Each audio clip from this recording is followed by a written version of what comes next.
ხები არ მიჩანს, ხო? არა.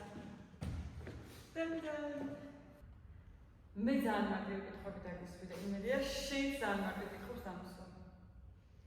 გამარჯობა მეგობრებო.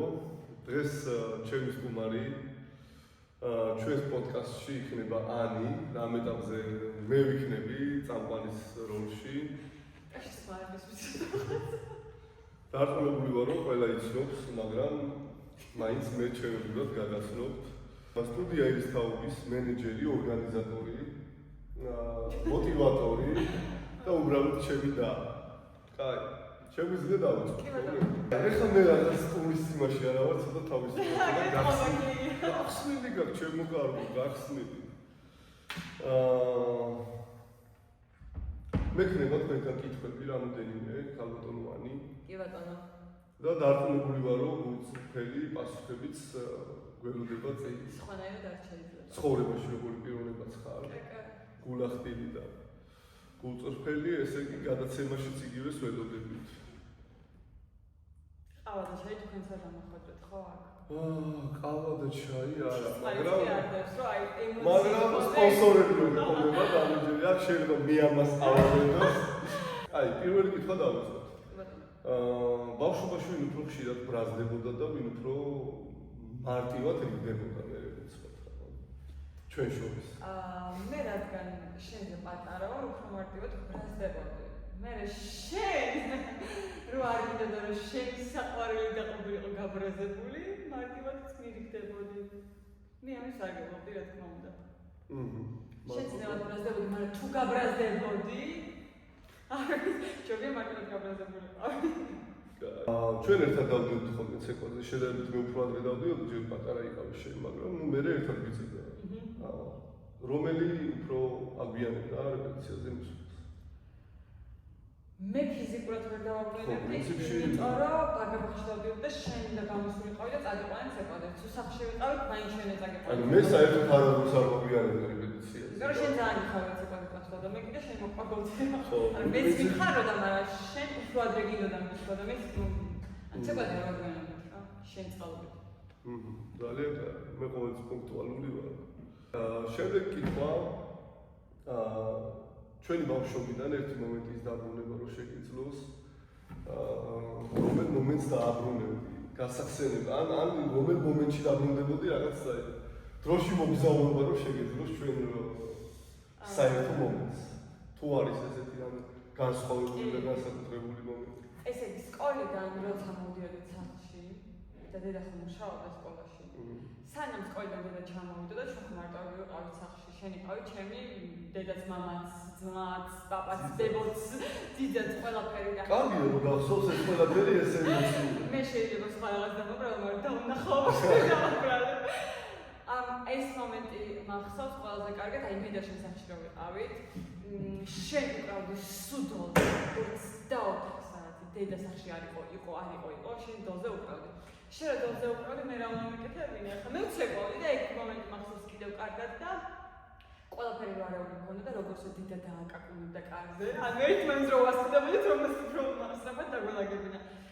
მაგას გავიხსენებდი და ისევ ხო რა სასიამოვნო მახსენდება. ერთ მაინტერესებს რომელ ფრაზას იმეორებ რეპეტიციაზე ყველაზე ხშირად? ბავშვებმა ისე დამშეთ. მას საჭირო ჩაგვრთეთ რა და დამშეთ ვიცი ესე შეკვეთები რესტორანში. და უფრო ბავშვებმა იციან რომ როგორც ანუ ხო შეიძლება წამოსწრეთ რომ მას აჭარული და ხო გაჩერდებიან და შეკვეთები რესტორანში. თვითონ ინავრები. რა არის ყველაზე უცნაური, რაც რეპეტიციაზე გემართება? ყველაზე უცნაური არის ის, რომ და ბავშვობიდან ვერასდროს ვერ მახსოვრებ რისი მუსიკა. ვერასდროს ვერ ვიმახსოვრებ, კაი, ქართულს მივხვდები. მაგრამ რაღაც მუსიკები არის, ვერ მიგებ რომელიც ისაა და ბავშვობაში სულ ეს მომენტი მქონდა, რომ როგორც მუსიკა ჩაერთვებოდა, ეხლა რა თქმა უნდა, მე და თემურის და გვეცება თემურის მეძახი რომ რისია და როგორც მეტყოდა რომ თიურული ალბათ წავიდა. როგორც მეტყოდა რომ აჭარული ეგრევე სადღე ყავიდა. ხო, ისე მქონდა შენ ბავშვობაში, რომ ცეკვის მუსიკას ვერ ვარჩევ. ეხლაც ანუ რამდენიმე სახეობა თიურული ხოქ შეწერილი აჭარული ვერ ვიმახსოვრებ პირველ ჯგუფს რომელი უნდა ჩავუდგა, მეორე ჯგუფს რომელი უნდა ჩავუდგა. უცნაური ის არის, რომ თემური შეიძლება გავიდეს რაღაცა 2 წუთის შესვენებას და მე არ ვიცი უკვე რომელი რა ჩავთო. რა ვქნა, ვერ მახსოვრებ და. აი სტუდიაში ყოფნისას რა ქსიამოვნებს ყველაზე მეტად? რადგან მე მასწავლებელი არ ვარ და შენ ხარ მასწავლებელი, ხშირ ხო ქსიამოვნებს ძალიან კარგი როცა ყოფნა. რა თქმა უნდა მეც ქსიამოვნებს ეგ, იმიტომ რომ ცეკვასდადიან, მაგრამ ყველაზე მეტად რაც ქსიამოვნებს არის ის, რომ ბავშვები ბედნიერები მოდიან და ბედნიერები მიდიან, კი დაძაბულები კი არა და რაღაცნაირად ვფიქრობ, რომ ჩემი წვლილიც არის და ეს იმდენად ქსიამოვნებს, რომ ბავშვებს უხარია აქ მოსვლა და მე მინდა ხოლმე რომ აქ ცოტა რაღაც ან რაღაცა ხუმრობით უთხრა, ან ჩავეხუტო ან რაღაცა, რომ აი გარდა იმისა, რომ ცეკვას სწავლობენ, ძალიან კაია ის, რომ აქ მოსვლა უყვართ და სიამოვნებ და მეც ეგრე ვარ განწყობილი. ცოტა უცნაური კითხვა მაქვს. სტუდიას რომ შეეძლოს ლაპარაკი, რას გეტყოდა შენ? როგორც PR მენეჯერს რამე მით არ ვიცი, მაგრამ აი აქ ჩემს ზეგს დაგავა. აი ზეგში ამბიციები ნახე, რა შენ ძმასებს გავსებდი. ამ შენი და ამბიციები. ხუმრობა შემიძლია. არა, ამბიციებიც მაქვს ცოტა, მაგრამ შინერეთ გადაგებული არა.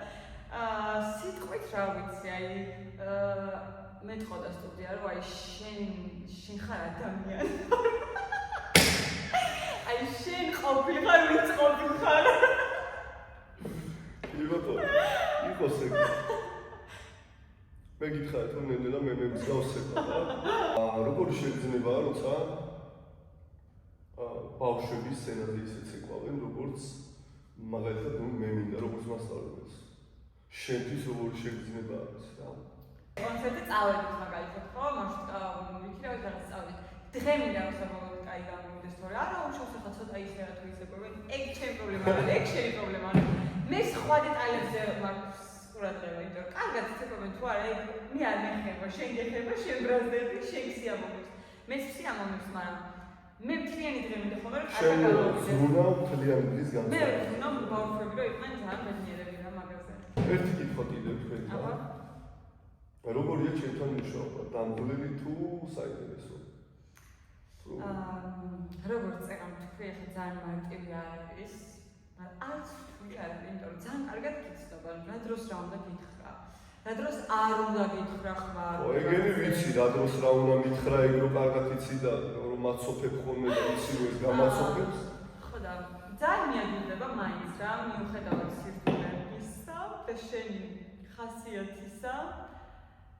ძირითადად რეპეტიციაზე ბავშვებზე ვარ მთლიანად გადართული და შესაბამისად მუშაობას ვერ მგონდება რა. რომ არ ვიყოთ დაძმა, იმუშავებდი ჩემთან. დიდი იქსი. არა პასუხს არ ვეღებდი. დიდი იქსი. აი ჩათვალე დაძმა არ ვარ. არა, ვერა. მე ეს ვარ, შენ ეს ხარ. არა. არ იმუშავებდი ჩემთან? არ მეგონა ეგეთ გაუტანები თუ არა, რა შუაში. აი რეალურად საერთოდ ახლა პირიქით მგონია რომ სხვა ადამიანის რო იყოს აქ ძალიან კომფორტულად იქნებოდა შენთან, მაგრამ მე არ მიმუშავებდი რა. ეხლა იმიტომ მუშაობ რომ ჩემი ძმა ხარ და კარგად ხელფასის დრო მოდის ანიტა, ესეთი ლაპარაკი ხელფასის დრო მოდის და არ მინდა რამე დაგეკითხოს. კიდევ ერთი საინტერესო კითხვა მაქვს, რაც მაინტერესებს და დიდი ხანია ეს მწვლებია უკვე სცენაზე არ ყოფილიყარ როგორც მოცეკვავე. მაინტერესებს თუ გაქვს კიდევ სურვილი რომ გახვიდე სცენაზე ფორმა გეცვას, კონცერტზე მიიღო მონაწილეობა და სად იქნებოდა ეს ყველაფერი. ანუ ერთ შანსი რომ გქონდეს ეხლა რომ კონცერტზე მოცეკვავეებთან ერთად სოლო იქნება თუ მასა იქნება. შანსი რომ გქონდეს და ეს იმედია დამჯერა რომ ავიხდენ, ერთადერთხელ მინდა ვიცეყო ახალგორის სცენაზე შენთან ერთად ქართველი. ანუ მეტი არსად არ მინდა, არ არის საჭირო არ დამატებოთ ეხლა. ან ერთადერთხელ მინდა რომ აი ახალგორში რომ დაუბრუნდებით, იქ სცენაზე პარკში ხო იცით დიდი პარკი რომ აქვს, იქ ვიცეყო ქართული, აი ქართული კარგად კი არ გამომდის, არც ვიცი როგორ ვიცეყო, მაგრამ ვიცეყვებ, კარგად ვიცეყვებ. ოღონდ ექსურული ამიხდეს. კარგად იყავით და ვიმშვიდობებით. შემდეგ გადაცემაში გვეყოლება სტუმრად არ გეტყვით, მაგრამ დაედოდით. დაწერეთ, ვინ გინდათ იხილოთ ჩვენ სტუდიაში.